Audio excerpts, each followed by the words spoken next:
this is hauling ass. And I should have been doing the same. Little did I know at this point that I was about to almost miss my flight. The line at the check-in was insanely long and it took me over an hour to get through. And when I finally did get through, they told me that the check-in for my flight had already closed 15 minutes ago. But after some tears and lots of convincing, the staff was able to make an exception and let me on the flight, which I'm so grateful for. I was running through the airport so fast I had no chance to take more footage, but here I am, arriving to Mexico. We met up with the rest of the group and our first stop was lunch and mojitos. We arrived to our accommodation, which was all for us, and of course we had to jump in the pool. We hung around the pool for a while, relaxing and practicing bubble rings. Wait, but are those flower? What are Then it was time for the most important task of the day. Get some snacks.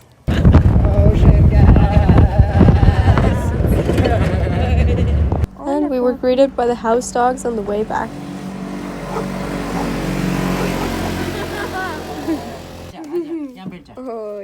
Hola, mamá. Qué linda, sí. Then it was time to enjoy the sunset from the roof of our little bungalow before heading out for the long-awaited dinner. We had amazing local food at a little restaurant close to where we were staying. The food was so good, I didn't even remember to record any of it. After dinner, we ended up at a local salsa party. And the next morning, we woke up at sunrise to get ready for our dives. Hello? We had light breakfast before getting our gear together and hopping in the van. The conditions were absolutely perfect for the first day. Not a cloud in the sky and completely flat water. And it didn't take us long to find a huge pod of dolphins. They started cruising with our boat, which was a sign for us that they were playful and it was time for us to jump in. The dolphins kept showing up around us from all over the place. Our local guides were guessing that there was around 200 to 500 of them. Some of them were a little bit curious about us and stopped to take a look. But most of the pod passed us in a hurry, and we found the reason right after the dolphins had passed us.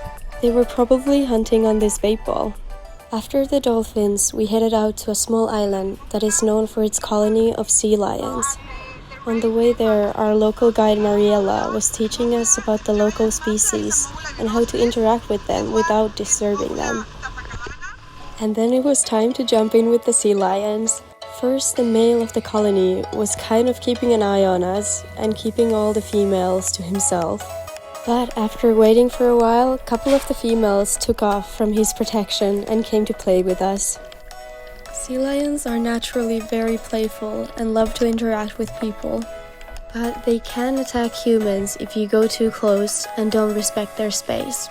So please make sure to always be careful. While enjoying the sea lions, we also found an octopus hiding on the reef. And this absolutely gorgeous starfish. And then on the way back to the boat, we ran into this absolutely hilarious looking porcupine fish. On the way to the harbor, we stopped at a little island to explore the beautiful reef. For us, these trips are not all about the big wildlife. We love exploring the reefs that are a home for so much life, like this bright-colored pufferfish. Next to the reef, I found one of my favorite animals in the world that I had never seen before. These warm-looking fish are called garden eels, and for me, they are absolutely adorable. Seeing these guys was definitely the highlight of my day. And that was it for our first full day in Mexico. We still have 4 more days of diving ahead of us. So do subscribe if you want to see the rest of our adventures in Mexico. I'm so excited, I just can't hide it. Bass drum. We're gonna get copyrighted for that.